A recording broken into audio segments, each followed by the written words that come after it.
Bueno, retomamos desde aquí, ya estamos recibiendo preguntas. Recuerden que las preguntas tendemos a contestarlas por orden de aparición, así que digamos no se demoren mucho en enviarlas, digamos, y seguramente en estos bloques siguientes, digamos, vamos a ir entrando en temas más específicos, más puntuales, vinculado a cómo se traducen los derechos en la vida cotidiana de las personas. Justamente veníamos cerrando el bloque anterior con Alicia en relación al tema de que hasta incluso estas leyes específicas de celíacos, hubo una pregunta en la clase anterior sobre celíacos, la ley de diabetes, digamos, la ley de epilepsia, digamos, va creando, pero hay algo también interesante, que quizás es más amplio que esto, que es el hecho de que todos sabemos que han aumentado, y que es una preocupación, digamos, las enfermedades crónicas. Y nosotros creemos que el aumento de las enfermedades crónicas también va a tener una incidencia sobre la construcción de sujetos, porque las personas difícil que se organicen para protegerse de una enfermedad aguda, digamos, por el mismo tiempo de duración. Pero, digamos, los pacientes crónicos pueden llegar a tener demandas extremadamente específicas, podríamos decir, los celíacos tienen una pelea con los supermercados en relación al tema de que estén disponibles en la góndola los alimentos, etcétera, ¿no? Entonces, un poquito la pregunta, en ese marco también de cambio de la morbilidad y de cambio de la relación equipo de salud paciente o equipo de salud población, eh, la pregunta era un poco, ¿qué mecanismos de democratización del saber en salud facilitan cambios que podríamos llamar sustanciales en la relación entre los equipos de salud y la población? eh, y en cierta forma, digamos, si en relación a esa solución de problemas, digamos, hay espacio también para la intersectorialidad, tomando en cuenta lo que Alicia nos había mencionado antes, digamos que el derecho a la salud no es el derecho a la atención de la salud, digamos, sino que es un concepto más amplio. Estamos entonces un poquito en una etapa donde pareciera que hay que democratizar esta relación médico-paciente, profesional de salud-paciente, equipo de salud, comunidad, digamos. ¿De qué mecanismos, digamos, crees que están un poquito jugando Yo acá? creo que primero hay que revisar profundamente cómo nosotros construimos nuestra idea como profesionales de la salud, porque en todos está contenido de una manera u otra esta idea de verticalidad a partir de poseer un conocimiento específico que caracteriza eso que Eduardo Menéndez llama el modelo médico hegemónico y que no es solo para los médicos. Cuando él dice modelo médico hegemónico puede entrar ahí cualquier profesional del terreno de la salud que supone que de alguna manera verticalmente está transmitiendo. Nosotros tenemos que pensar que en nuestra propia acción, en el centro de salud, en el hospital, etcétera, nosotros, además de hacer esa práctica específica de un proceso curativo, por ejemplo, o preventivo, estamos produciendo, estamos, entre comillas, haciendo educación en salud, ¿no? Voy a poner un ejemplo mínimo observado en la sala de espera de un centro de salud en el interior del país. La enfermera le dice a la madre, no está completa, la madre está por entrar a llevar el niño a pediatría. No está completa la cartilla de vacunación y eso que te la damos gratis, ¿no? El te la damos gratis es una, digamos, una asignación a lo que es un derecho, ¿no? De un principio filantrópico del Estado liberal del siglo XIX. O sea, nosotros te la damos gratis.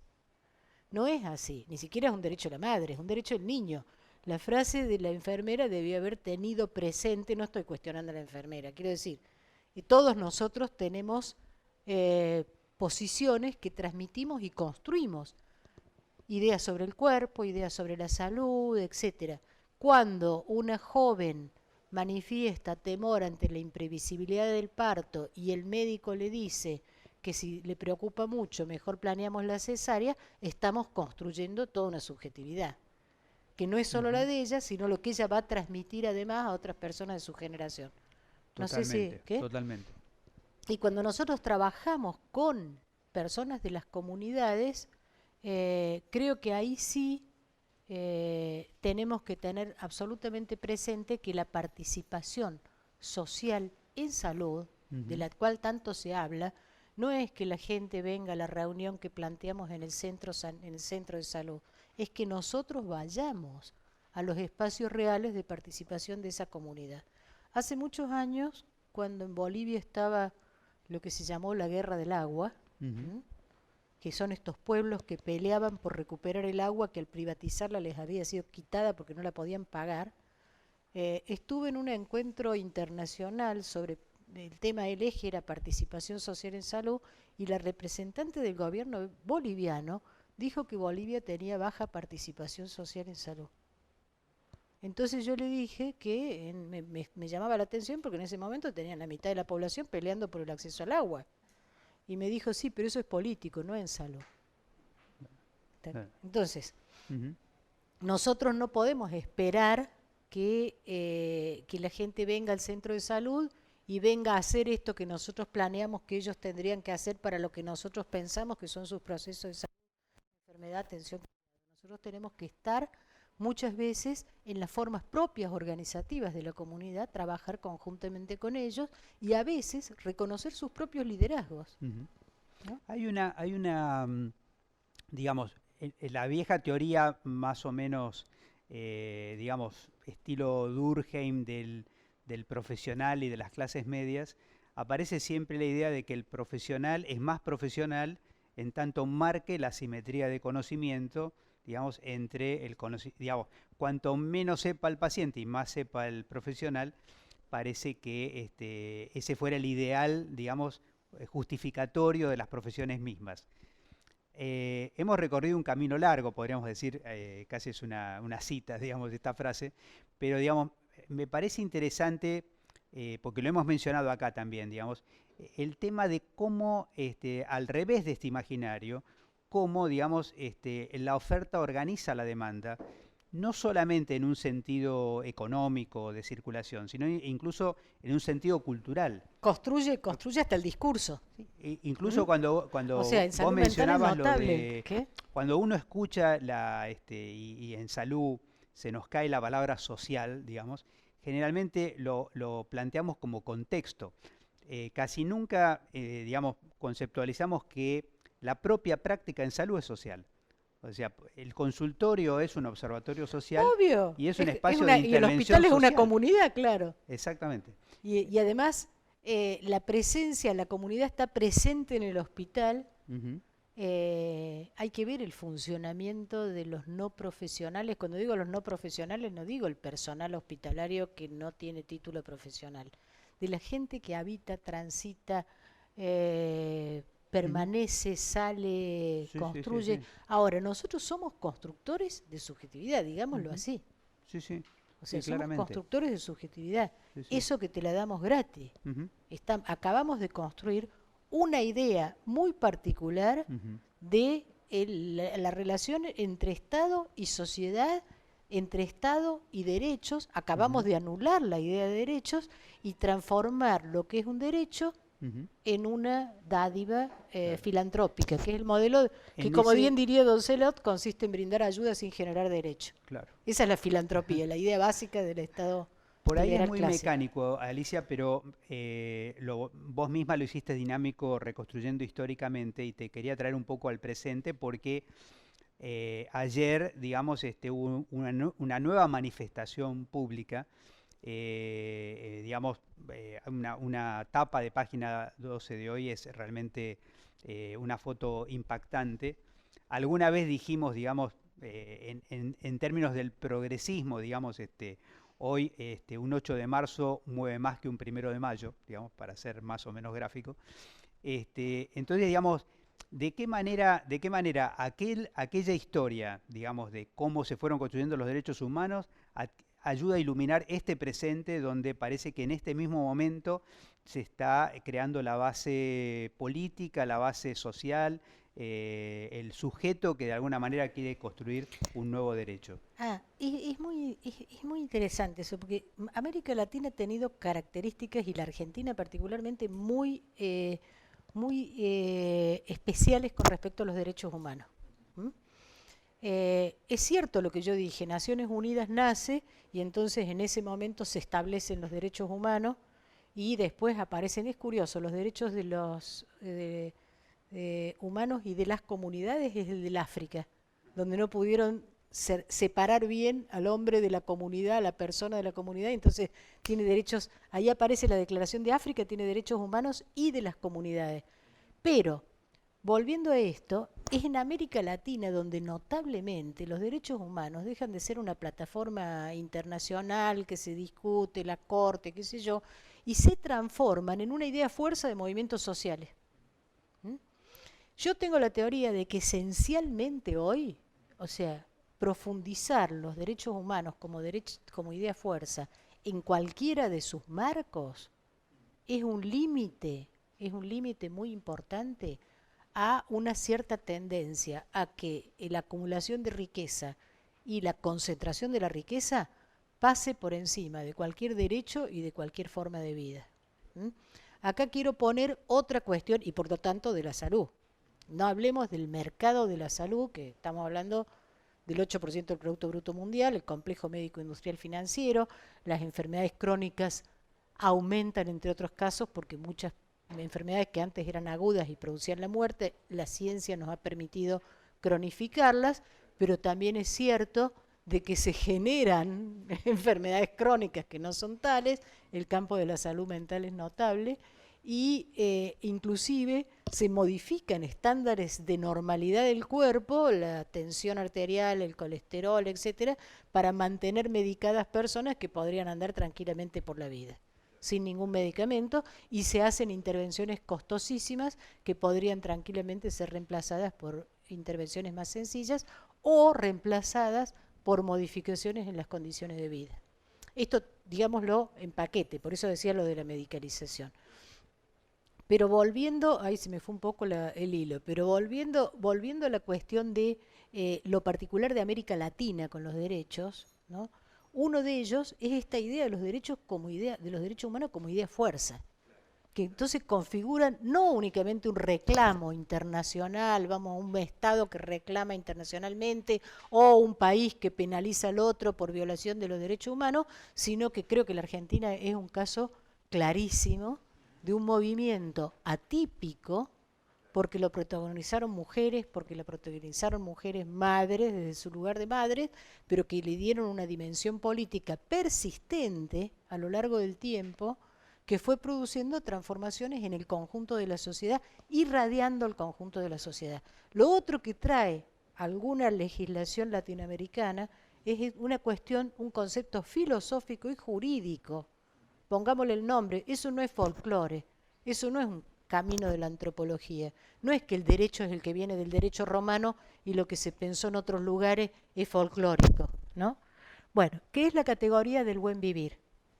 Y esta idea de armonía con lo comunitario, la naturaleza, etcétera, para configurar una forma de vida que ahora muchos llamarían sustentable y que uno puede llamar saludable en términos de pensar en contraposición a lo actual. Eso forma parte de la Constitución de Bolivia y de la Constitución de Ecuador en momentos en que Bolivia y Ecuador estaban en procesos de alguna manera de poner en escena estas cuestiones. Estás poniendo un punto que merece también un reforzamiento en nuestro último bloque y podemos conectarlo porque, digamos, esto que ya cuando se traduce en términos occidentales, digamos, aparece como los derechos difusos. Los derechos difusos, claro. Los derechos de la madre tierra, los derechos de la naturaleza, empiezan a aparecer también, digamos, otra zona de frontera. O sea, los movimientos de género, los movimientos ambientalistas, digamos, empiezan a jugar, digamos, por eso me parecía tan interesante. Nosotros siempre comentamos que apelamos a la historia como un instrumento clave para salir del positivismo, digamos, o sea, para mostrar de qué manera, digamos, la historia muestra con resultado abierto que hoy tenemos digamos, desde los movimientos que mencionábamos del día de ayer hasta el movimiento, acá tenemos justamente, miren esta foto, digamos, ¿no? Creo que es, por lo menos de las de hoy, es la mejor foto que yo he visto. Uno le da, digamos, una sensación, como puede pasar también con el movimiento de los adolescentes en Europa, con Greta Thunberg, digamos, estamos frente a sujetos que ya no son, digamos, los ciudadanos franceses con la mujer, digamos, está la libertad que está conduciendo, digamos, a esta libertad individual del adulto varón que acabas de mencionar, pero esto lo que está diciendo es la historia está abierta, digamos, y creo que Sí, la riqueza de ese tema, lo comento porque me están haciendo señas del intervalo para pasar al bloque siguiente. Dejo este esquema, que es un esquema que lo proveyó Hugo Quiroga. Es demasiado simple, pero a veces ayuda a lo simple para después acceder a lo complejo. Usando la categoría ciudadanía, que usan mucho los brasileros, es decir, una ciudadanía no solamente de derechos políticos, sino también ciudadanía social, Hugo planteaba de que la ciudadanía se compone de derechos más sujetos sociales que los puedan cobrar, digamos, más igualdad ante la ley. Si esas tres condiciones se daban, digamos, efectivamente el derecho construye ciudadanía.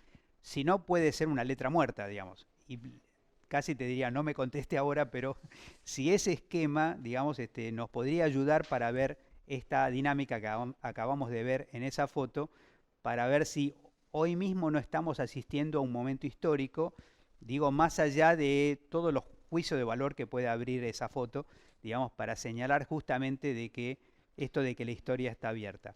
Si le parece, hacemos un último intervalo para pasar al último bloque nuestro y luego pasan ustedes a tomar control porque vamos a contestar las preguntas que ya nos están llegando.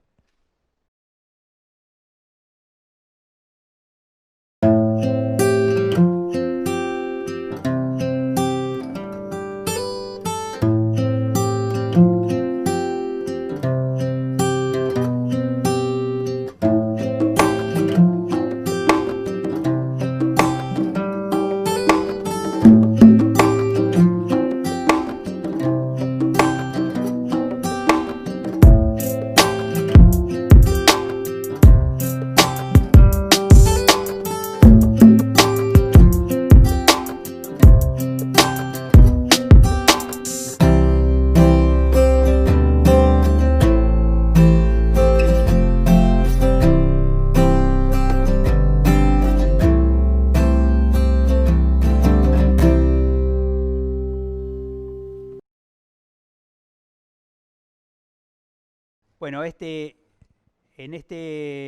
estamos retomando, entonces extendemos nuestro saludo a los compañeros y compañeras de 9 de julio, a los amigos que nos están siguiendo en Bursaco, en La Prida, en Vicente López, en Pergamino, en la región sanitaria 6. Estos saludos los extendemos por la forma como nosotros logramos captar los nodos que nos están siguiendo.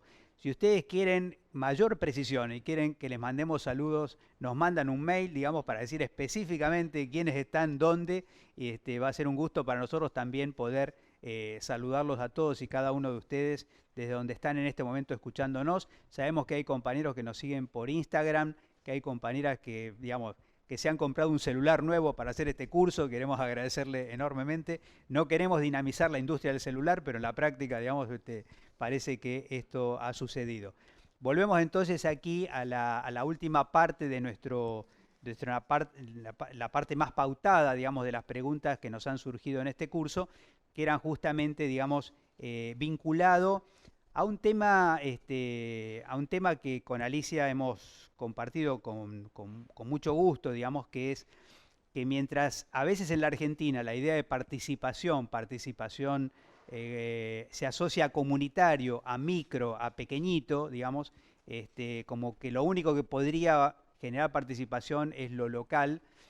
Bueno, hemos compartido, digamos, lo que es el movimiento sanitario brasilero, digamos, las conferencias sanitarias en Brasil son multitudinarias.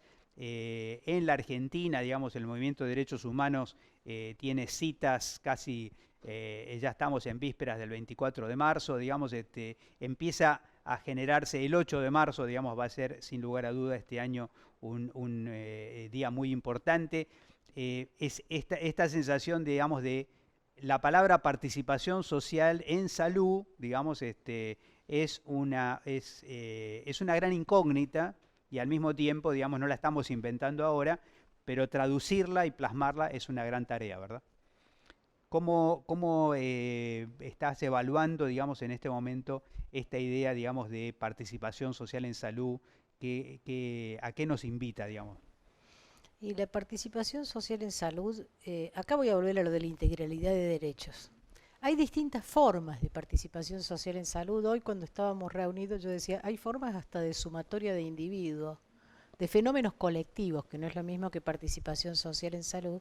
Hay fenómenos colectivos que cada persona hace individualmente, pero se terminan transformando en un fenómeno colectivo. Por ejemplo, las famosas tutelas, que es como decir amparos en nuestro nombre, para recibir coberturas que le niegan sus seguros en Colombia. Como Colombia tiene una corte constitucional, una constitución que garantiza el derecho a la salud y un sistema de salud absolutamente mercantilizado con distintos estratos y coberturas según el estrato y el plan, etcétera, etcétera, la gente recurre a la tutela, o sea, al amparo constitucional frente a cuando el seguro que le corresponde, que tiene otro nombre, le dice que no le va a cubrir ese medicamento. Claro, claro, claro. Pero Sí, sí, sí, fue sí. tal la cantidad que pusieron en crisis el sistema. ¿Mm? Y en ese paquete se mezclaron personas que demandaban un tratamiento absolutamente indispensable con personas que demandaban tratamientos carísimos que les eran indicados en el marco corporativo y de intereses, etcétera, etcétera, y que quizás no eran ni siquiera el mejor tratamiento para la patología que tenían. Pero esa es una forma que yo llamaría, es una forma de lidiario individual liberal, de que cada uno termina configurándose un colectivo de personas individuales. Otra cosa, lo que vemos esto que trajiste recién, con el tema de la ley de interrupción voluntaria del embarazo, cuando se constituye un colectivo que demanda, y demanda a sabienda de que está demandando alrededor de una problemática, pero que además esto está ligado a otras problemáticas. No sé si me entiendes. Sí, sí, sí, Aún claramente. así, en muchas veces las demandas se cuelan, voy a dar un ejemplo que puede ser discutible, se cuelan debates, por ejemplo, el feminismo no es unívoco. Hay un feminismo individualista anglosajón que espera que la mujer pueda hacer lo mismo que el hombre en un sistema que permanezca tal cual, meritocrático, etcétera, digamos, ¿no? Y a veces se nos filtra, yo veo como consigna, una consigna un poco extraña que dice porque mi cuerpo me pertenece, ¿no? No, mi cuerpo no me pertenece, yo soy mi cuerpo. Pensar que mi cuerpo me pertenece es asignar, primero, hacer una disociación mente-cuerpo, como si yo fuera una cosa y mi cuerpo fuera otra. Y segundo, pensar que el cuerpo puede ser un bien o una pertenencia, cosa que efectivamente sucede, porque funciona como tal en una sociedad que puede transformar en mercancía cualquier cosa, desde un bebé hasta un órgano vivo. Todo se puede transformar en mercancía en nuestra sociedad. Pero nosotros lo tenemos tan internalizado que dice yo soy dueña de mi cuerpo. No, yo no soy dueña de mi cuerpo, yo soy mi cuerpo. ¿Mm? Y entonces, cuando yo habito de determinada manera, transito de determinada manera el mundo, tomo decisiones sobre mi vida, está implicado mi cuerpo. No sé si Sí, claro, está. Y claro, sin claro. embargo, pues es un desliz del lenguaje, ¿eh? Sí, sí, sí, Es sí. un desliz Ujú. del lenguaje. Ajá. Sí, Entonces, sí. lo que yo tengo que poder Se hacer repite en sí, salud mental. totalmente, Claro. Sí, totalmente. sí, sí, sí. Porque O ahí sea, vuelve a disociar, digamos, ¿no? vuelve a disociar. Claro. Salud mental sería no sé qué cosa que sucede en algo. Politzer decía que la mente era una heredera laica del alma, decía. Claro, ¿No es claro, cierto? claro. Entonces después nos terminamos batiendo en duelos imposibles acerca de si eso es psicológico o si es biológico, cuando en realidad lo tenemos que pensar con un nivel de integración que quizás desafía buena parte de los fundamentos biologistas del modelo médico en el cual nosotros nos movemos, que frente a ese modelo médico biologista se le antepone entonces un modelo psicologista igualmente erróneo. No sé Claro, si... totalmente. Y eventualmente puede aparecer Claro. uno sociologista totalmente erróneo, porque cada cuerpo es singular, Ujú, cada, ujú, cada subjetividad es absolutamente singular y en el caso a caso se resuelve en última instancia la claro. intervención de cada Me uno. gusta mucho el ejemplo que ponías de Colombia. Alguna vez lo mencionamos justamente sobre el tema de la gran diferencia. Ahora se habla, bueno, de una agencia de evaluación de tecnologías o mismo, digamos, de la ley de salud mental. Y siempre usamos este ejemplo, digamos, decía, esta misma, supongamos que uno transfiere la ley tal cual está, digamos, y la lleva a Colombia o la lleva a Inglaterra, por ejemplo, que todavía es un sistema básicamente socializado de medicina. Digamos, si yo digo derecho a la salud en Inglaterra, tengo que presionar para que el Estado lo garantice. Si yo lo digo en Colombia, tengo que conseguirme un abogado para que me Para que defienda, me digamos, garantice mi para que derecho, el garantice a mío. mí, claro, a Eso cada es, uno, mi exacto, derecho termina en donde empieza claro. el Y otro. de Ahora, hecho, cuando yo el, consigo ese medicamento carísimo, en una de esas estoy deprivando de un medicamento a exactamente. otro, pero no, pero es mi Ujú. refugio antiaéreo, ¿viste? Bueno, El mío personal que me hice de para mí. hecho, Alicia, vos sabés que el país del mundo que tiene más abogados trabajando en salud es en Colombia. Digamos, Colombia es el país del mundo que tiene más abogados especializados en litigar para la defensa del derecho a la salud, porque se consigue con tutelas en Colombia hasta operaciones de apendicitis. O sea, todo lo que es segundo nivel, todo lo que es, Tiene, va digamos, tutela. va a tutela porque, digamos, porque el sistema ya está preparado Ahora, para yo entrar digo, por esa vía, digamos, ¿no? cuando en los Claro. 90 se O publicó sea, eso el... Claro, definitivamente no es el derecho a la salud del que estamos hablando, digamos, no. ¿no? Claro, Cuando en los claro. 90 se publicó ese famoso documento El invertir en salud, ¿no? Y ellos descubrieron que los mercados tenían imperfecciones, pero los estados tenían fallas insolucionables, porque es así. Parten de base, toda prestación dada por el Estado será de baja calidad, etcétera, etcétera, etcétera. Imperfecciones, como por ejemplo esto, que una persona se muera porque no tiene acceso a un servicio. Yo en ese momento, creo que cuando yo ahí tomé conciencia de que hay cosas que tienen que permanecer protegidas del mercado. Después discutiremos qué articulación hay entre lo privado y lo público, etcétera, etcétera. Pero salud y educación tienen que permanecer protegidas del mercado porque la historia ha mostrado, y el caso de Estados Unidos demuestra, comparativamente con otros países, que particularmente en salud lo que termina produciendo el mercado es mortalidad, SIC, mueren más personas por consumo de analgésicos opiáceos en Estados Unidos que por heroína y cocaína juntos. Mientras tanto, gastan miles de millones de dólares en luchar contra la droga, pero los laboratorios venden esta sustancia que se utiliza absolutamente para terminar muriendo. Punto. Después, es un sistema carísimo. Hay un montón de gente que no tiene acceso. En la película lo vemos a Denzel Washington con una ametralladora para lograr que le hagan una operación a su hijo y no nos riamos de la película. Y si ustedes están viendo, por ejemplo, una serie en Netflix que se llama El Residente, van a ver que en algún momento la serie vira a una policial porque resulta que el hospital para sobrevivir tiene que hacer una compra fraudulenta de prótesis que se utilizan en la cirugía que están falladas de un paquete que el importador trajo falladas y sin embargo se la van a meter en el cuerpo a la gente porque si no el hospital quiebra. ¿Está? Entonces uno de repente estaba viendo una clásica de médicos y pasó una policial que termina con un homicidio.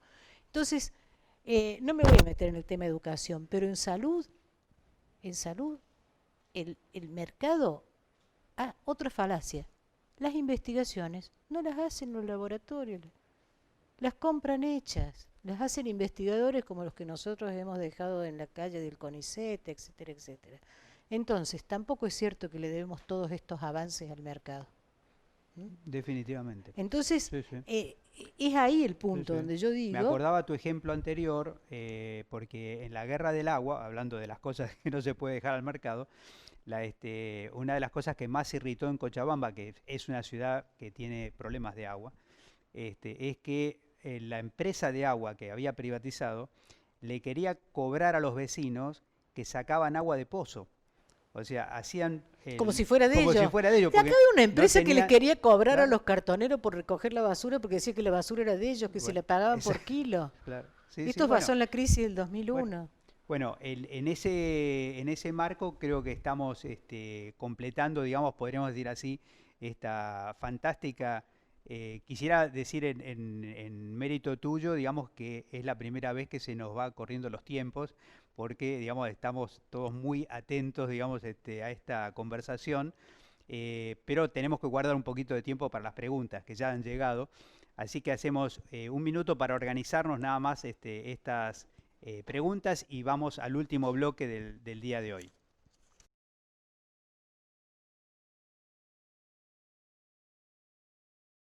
Bueno, regresamos aquí entonces con las preguntas que nos están llegando. Quiero también mencionarle que en toda en esta dinámica, digamos, las preguntas, si no llegamos a contestar todas, que nos disculpen y que las preguntas las vamos, a veces, digamos, nos ayudan a definir la charla siguiente. Por ejemplo, anunciando ya que el día 27 con Sabrina Balaña vamos a estar hablando de salud sexual y reproductiva, perspectiva de género, así digamos que estos temas se continúan enhebrando.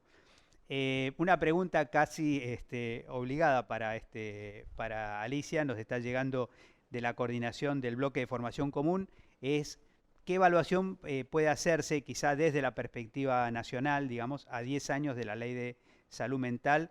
¿Se podría ya hablar de un cambio de paradigma? Esa es la pregunta primera, digamos. Muy interesante. Primero voy a continuar del bloque anterior diciendo algo que quedó sin decir en respecto a tu pregunta. Una ley es una herramienta de trabajo. O sea, si uno logra la ley y después se sienta a esperar que otro la haga, la ley es una herramienta de trabajo porque legitima el reclamo. No sé si es más o menos claro.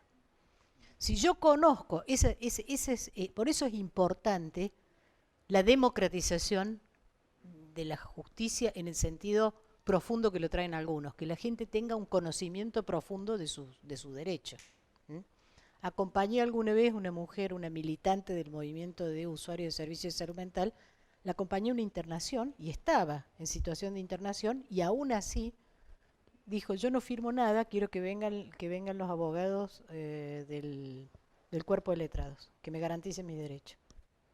En una internación con un episodio psicótico agudo. Yo quiero una internación involuntaria, dijo, que me garanticen mis derechos. Bueno, eso, si me preguntan por un cambio de paradigma, en esa mujer el cambio de paradigma ha sido muy importante. Porque no es solamente apelar a sus derechos, sino que sabiendo que aún en un proceso que la psiquiatría prácticamente dice de pérdida de razón, mantiene ese hilo conductor de reclamarse como sujeto de derecho. Sí, sí. Ahora, la ley de salud mental, yo he escuchado jefes de servicio decirme esa ley no se va a implementar, como si la implementación dependiera de otros. Claro. Para los 10 años que llevamos, considerando que el dispositivo manicomial tiene unos cuantos siglos, no estamos mal. Claro, ¿Está claro, claro? está claro. No estamos cambiando Ajá. la práctica por ejemplo, de consumo de tabaco que tiene un siglo y que además no construye identidad y no tiene la función social que tiene el dispositivo manicomial.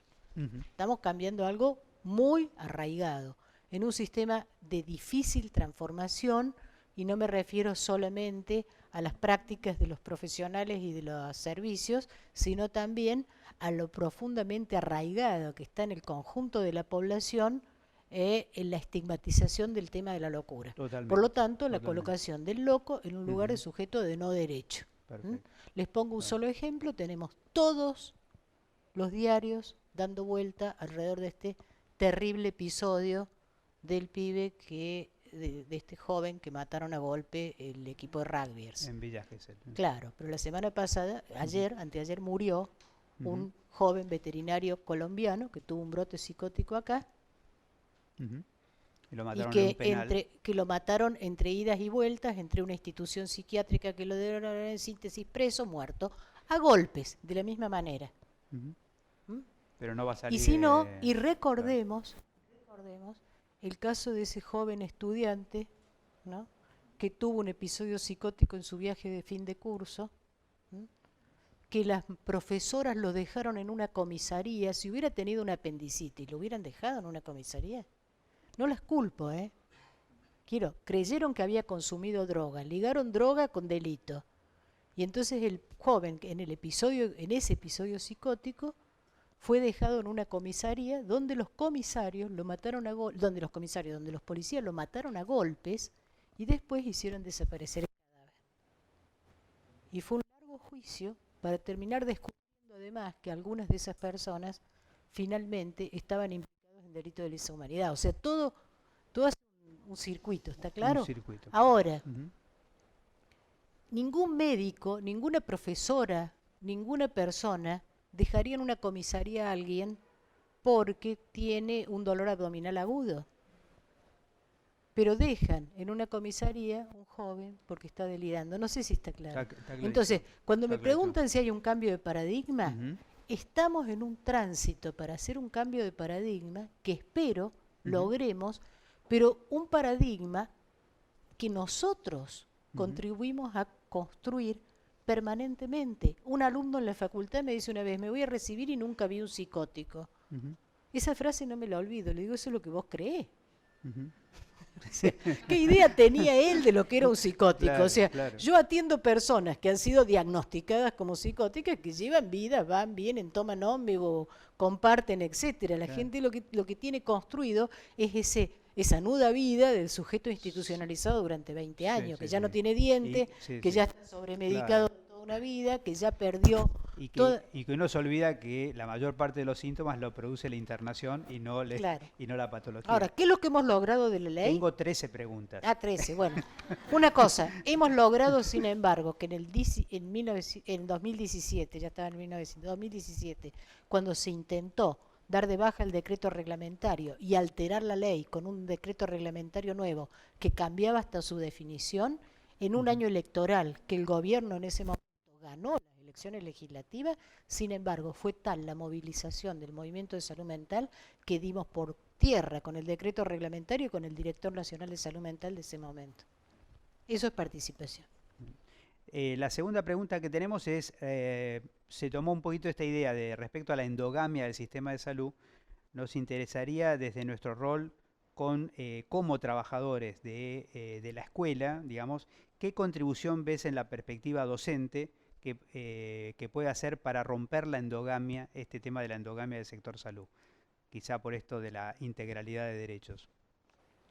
Desde la perspectiva docente, O sea, es una pregunta que viene desde la escuela misma, digamos, ¿no? me Seguramente del interesa, otro aula. yo hablaría de una cascada de democratización. Ujú. Ajá. O sea, porque uno no puede enseñar de manera autoritaria lo que son sistemas participativos. Ahí está.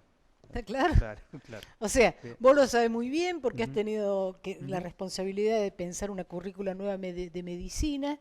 Si uno quiere empezar a transformar las formas verticales en formas más horizontales, no con simetrías absolutas, Ujú. con diversidades, Claro. pero entonces lo que tiene que hacer es la herramienta misma Ujú. de docencia tiene que contener ya la Claro, experiencia de claro. Una especie democratización. de postulado de coherencia. Exactamente.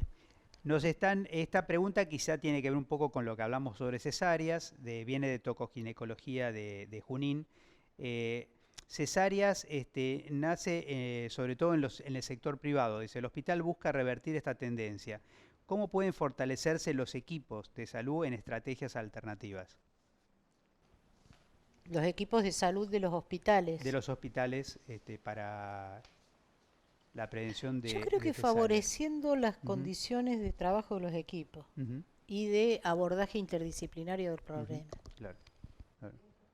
Habría una analogía aquí, Alicia, cuando, si bien no son medidas automáticas, pero hay una cosa curiosa, digamos. Uno podría decir, es pensamiento mecánico, ¿no? Pero a veces yo lo he escuchado, digamos, más kinesiólogo, menos medicación, digamos.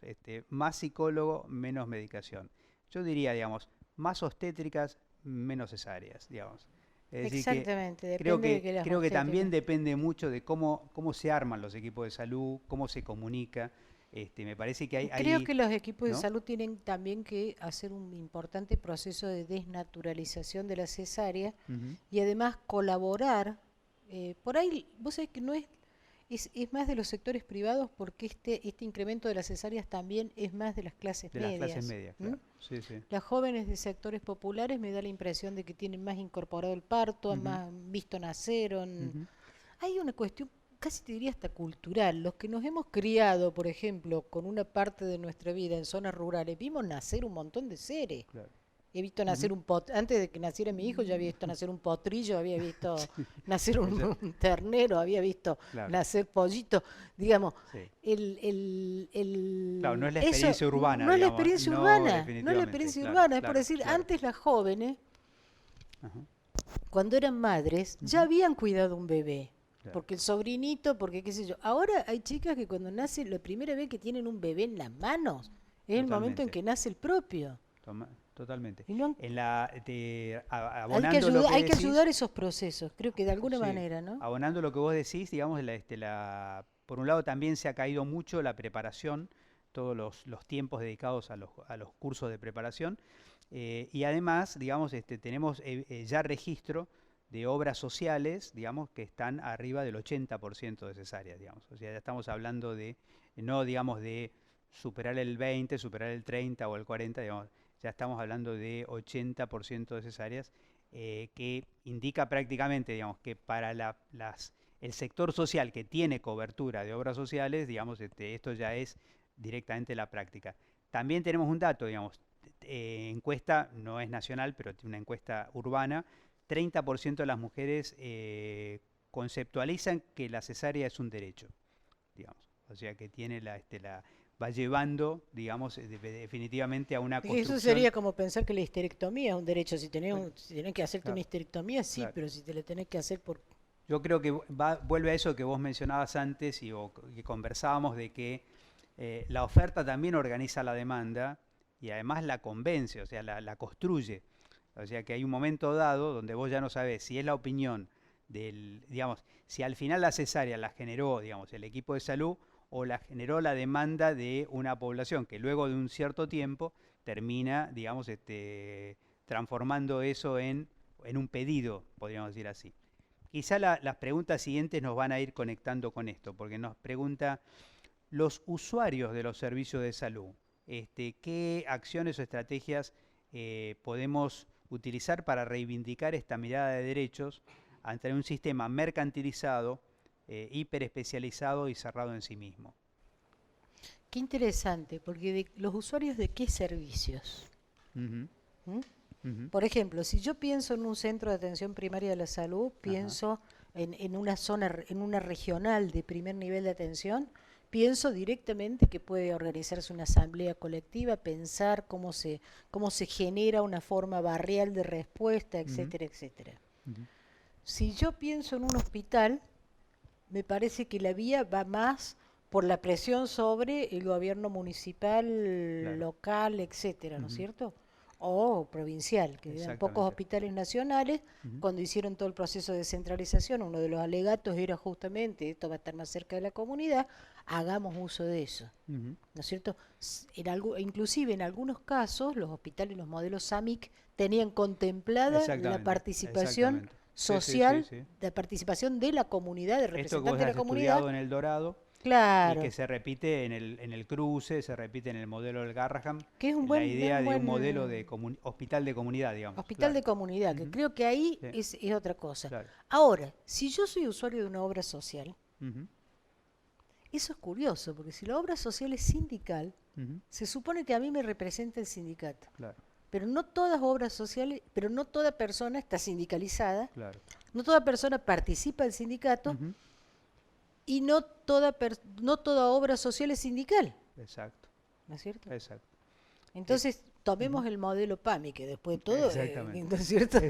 Es un actor importante en el Es un juego, actor claro, importante. O claro, tomemos, yo te puedo decir, el modelo mismo de la obra social de la Universidad de Buenos Aires, que no exacto. es sindical Ujú, y que además no entró en la reforma, por lo tanto yo no puedo pasarme de ahí a otro lado, ir a parar exacto, a ODE, claro. etcétera, etcétera. Ujú, Entonces, porque ahí tenemos el problema. Entonces, el modelo organizativo y ujú, participativo, yo creo que hay que pensarlo en términos de cuál es el colectivo de influencia en ese...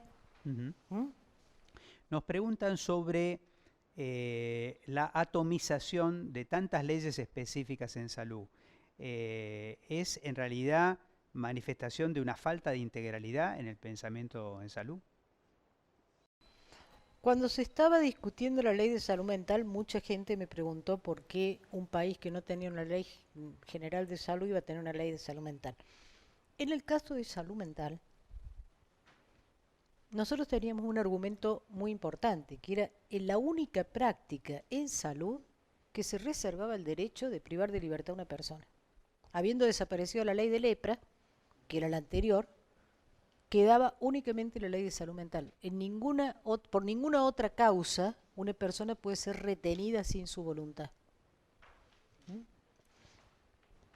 Y entonces, en ese sentido, tenía un problema específico en un punto tan importante de los derechos como es el ejercicio de la libertad, digamos, que merecía ser pensada particularmente. Algunas de las leyes puntuales, por ejemplo la de muerte digna, que a mí me parece una ley muy importante. La gente no la valora porque en general viene a beneficiarse de ella en un momento en el cual ya después no va a venir a votar nada, digamos. Pero eh, no es, Sería... es una ley muy importante esa, Ujú, sí, cuyo ejercicio hay que solicitar siempre. Cuando uno claro, acompaña a un familiar, claro. tiene que evitar Ujú, intervenciones graves y a veces los médicos la ujú, agradecen, ¿eh? claro. Pero He escuchado en eso, perdón Alicia la interrupción, pero he escuchado en eso una frase muy, de mi punto de vista, muy atractiva, digamos, que es que quizás fuera mejor hablar, digamos, de vida digna hasta la muerte, digamos, antes que muerte digna, digamos, porque sí, totalmente. si no parece que los últimos 5 minutos, y la verdad que lo que uno está viendo en este momento en los procesos de longevidad, digamos, es que a veces estamos hablando Exactamente. de años, Me digamos, ¿no? parece correcto, pero la Claro. llaman así a la Sí, ley. no, no, Entonces está pongo más ese allá ejemplo, ¿no es cierto? de... Sí, porque además es un nombre ya De instalado, evitar, digamos. es Claro, una dirigida a evitar el exactamente, ensañamiento terapéutico. médico, Claro. terapéutico, que muchas veces los médicos no hacen porque sean malos profesionales, sino por temor al juicio, por temor al juicio de mala praxis, etcétera. Los protege a ellos también, esa ley. Ahora, efectivamente, nosotros tenemos un sistema de salud segmentado y fragmentado. Recién cuando hablé dije, se está en obra social en el nivel de atención a nivel municipal o a nivel nacional, cómo se interviene o cómo se actúa en cada caso, o como en el caso de salud mental, cuando se arma un movimiento global, o en el caso de las enfermedades por patología, voy a poner una que son garantía de que se van a quedar sin cobertura en cualquier sistema de aseguramiento, que son las enfermedades poco frecuentes, que no configuran mercado ni configuran actor, que lograron la ley por la vía de configurarse en una federación de enfermedades poco frecuentes.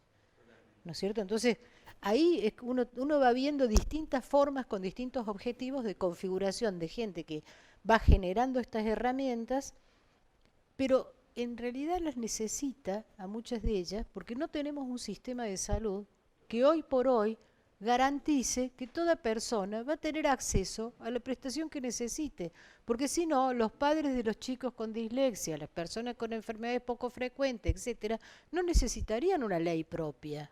Necesitan una ley tendríamos que tener una ley que le garantice a cada persona tener acceso por derecho a la salud y a la vida a la prestación que le va a garantizar eso. Pero como ya está instalado el modelo del aseguramiento, que después vemos en Chile los resultados catastróficos que tiene, que es una de las principales demandas de los movilizados, entonces nosotros la gente se empieza a prever configurando actores puntuales que tienen leyes que le garantizan la cobertura. Nos preguntan quizá algo más de, porque vos también has acompañado en momentos operativos, digamos, ¿hasta qué nivel puede llevarse la autonomía de decisión de los pacientes en el marco de la asimetría de información que vos habías mencionado, inherente a la relación equipo de salud-paciente?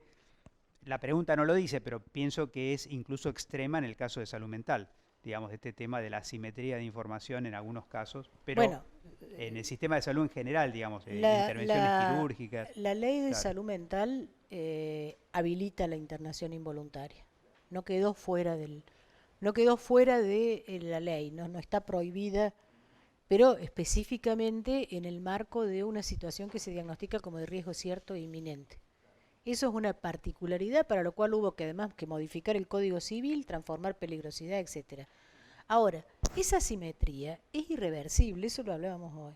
Es una asimetría que es irreversible. ¿Por qué es irreversible? Porque yo para saber si el oncólogo que me va a tratar me está dando el tratamiento correcto, estar en igualdad, en paridad con él, tendría que estudiar medicina y hacer la especialización en oncología. Y ni siquiera así me garantizaría estar teniendo mejores conocimientos que este señor. Entonces, por eso digo, no se trata de que todos somos iguales y que la gente se va a Google y viene y me puede discutir. Hay una idea, cuando vieron las imperfecciones de mercado, se les ocurrió la brillante idea de que la gente busque la información, brindarle toda la información y pueda decidir. No, es una función del equipo de salud brindar una información comprensible que facilite la toma de decisión de las personas, que tenga en cuenta cuáles son los riesgos, que tenga en cuenta cuáles son las posibilidades, etcétera, ¿no? Pero después, en última instancia, hay un nivel de decisión que lamentablemente depende de un nivel de conocimiento que o sea, el esfuerzo es un esfuerzo de dar el máximo de información comprensible, cosa que hacemos mal. O sea, yo en algún momento en una entrevista con un señor que tenía una depresión, por el cuadro que tenía, estaba atravesando una depresión, le digo, usted sabe perfectamente que si usted camina, esto está probado, digamos, en estudios, si usted todas las mañanas sale a caminar 45 minutos, a paso más o menos, etcétera, este tipo de depresión va a mejorar. Me dice, sí, pero necesito el antidepresivo para poder salir a caminar. Entonces, para poder levantarme e ir a caminar. Claro. Digo, entonces armemos un esquema de tratamiento. Claro, lo derivo, usted empieza con el antidepresivo, vamos incorporando las actividades. Digamos. Se puede poner el antidepresivo a algunas cuadras para que camine para buscarlo, digamos. Sí, claro. Forma de... Le quiero decir, claro. Pero alguien se lo tiene que poder decir. Digo, mis colegas a veces... Mis colegas a veces, digo, en el campo de la salud mental, adolecen de muy poca información brindada a los pacientes. Y además a veces piensan que no decir el diagnóstico y no estigmatizar. No es eso. No estigmatizar es no estigmatizar. Y saber que el diagnóstico es una herramienta de trabajo del profesional, no lo que la persona es. Ese es el punto central. La etiqueta tranquilizadora. Claro. La pregunta, digamos, quizá tenemos una bastante simple, porque en realidad... Nos preguntan si las tutelas en Colombia son igual que los amparos. Sí, en la Argentina tutela, definitivamente ellos llaman tutela lo que se llama un recurso que se hace directamente a la Corte Constitucional cuando se siente que ha sido violado un derecho constitucional. Exacto, o sea que es exactamente la misma. Y quizá, digamos, ya estamos, como estamos sobre la hora, y la verdad es que a través de las respuestas, digamos, Alicia ya ha tocado, digamos, prácticamente todos los temas de las preguntas que nos faltaban, y entonces quería ya pasar los últimos mensajes, digamos, organizadores, porque ahora no nos volvemos a ver hasta el jueves, digamos, cada uno estará pensando cómo va a utilizar el feriado de carnaval, siempre y cuando no le toque guardia, digamos, en alguno de los días de carnaval, que probablemente en nuestro sistema es así, así puede pasar. Y bueno, quería comentarle que, como siempre, van a tener ustedes más de una bibliografía por cada uno de los, digamos, de los expertos que estamos entrevistando, digamos, en este curso, pero como el curso de verano, digamos, está intentando también una lectura, llamémosla así, mínima para entrar, en este caso tenemos la ventaja de poder utilizar un texto de la propia autora, digamos, que es de Alicia Stolkiner, que se llama Derechos Humanos y Salud desde el pensamiento médico-social. Es un texto, digamos, que está disponible en la web. Hay 3 textos disponibles. Este es el texto que vamos a estar seleccionando. Digamos, van a salir preguntas de este texto en particular para el tercer cuestionario. Me estoy equivocando. Es para el tercer cuestionario, digamos, vamos a tener entonces, digamos, la pregunta de este texto. Lo vuelvo a repetir. Alicia Stolkiner, 2015, Derechos Humanos y Salud desde el pensamiento médico-social, salud colectiva latinoamericana. Es del libro Las enfermedades de los sistemas de salud, miradas críticas y alternativas, editado por Jaime Liambías. Es un texto editado en Chile. Primero queremos agradecerles, digamos, nosotros aquí mismo que salimos tenemos un conjunto de admiradores y admiradoras de Alicia, para lo cual va a estar firmando autógrafos. No puede estar firmando autógrafos virtuales, digamos, para que les llegue a ustedes en todos los lugares que nos están siguiendo, pero realmente ha sido un momento tremendamente grato. La verdad que es fantástico poder con Alicia continuar un diálogo, digamos, que viene de muchos años y que esperamos también por muchos años más estar encontrándonos en estos momentos de intensidad, compartiendo ideas, compartiendo sueños, compartiendo esperanzas en este momento fundacional de la Escuela de Gobierno en Salud Floreal Ferrara. Quiero en este sentido, digamos, mandarles un abrazo a todos ustedes que nos están escuchando, agradeciendo siempre y permanentemente a Telesalud desde Buenos Aires, emitiendo desde el Ministerio de Salud de la Nación, a todos los compañeros que nos están siguiendo a través de los puntos Webex en toda la provincia, a algunos que nos están siguiendo por Instagram, o también los que nos están siguiendo no forman parte del curso y sin embargo están mirando los videos que están siendo colgados en el canal de YouTube. Ya empieza a adquirir mucha densidad el material que tienen ahí y está a disposición. Y quiero señalar también para estos compañeros, digamos, que vamos a estar subiendo a la página el mail, digamos, porque a través del mail también nos pueden hacer llegar preguntas, aunque no estén formalmente adentro del curso, para que vayamos, o sugerencias para que vayamos mejorando esta herramienta de comunicación abierta ya desde el verano, digamos, del 2020. La próxima semana les vamos a estar contando que ya en esta escuela, el día de ayer, hubo un primer acto digamos, de memoria de los 200 años del nacimiento de la provincia de Buenos Aires. El gobierno de la provincia de Buenos Aires ha decretado, digamos, que todo el año vamos a estar celebrando el bicentenario de la provincia y es un enorme orgullo para nosotros insertarnos, digamos, dentro de ese proceso. Les vamos a contar, digamos, detalles de esa ceremonia, digamos, en el próximo encuentro, el jueves 27. Me están plantando que los materiales, el miércoles van a estar todos los materiales subidos, y me ponen un cartelito que dice final, que quiere decir que ya me calle la boca, digamos, porque el tiempo se ha terminado. Hasta el miércoles, hasta el jueves próximo y muy buen fin de semana.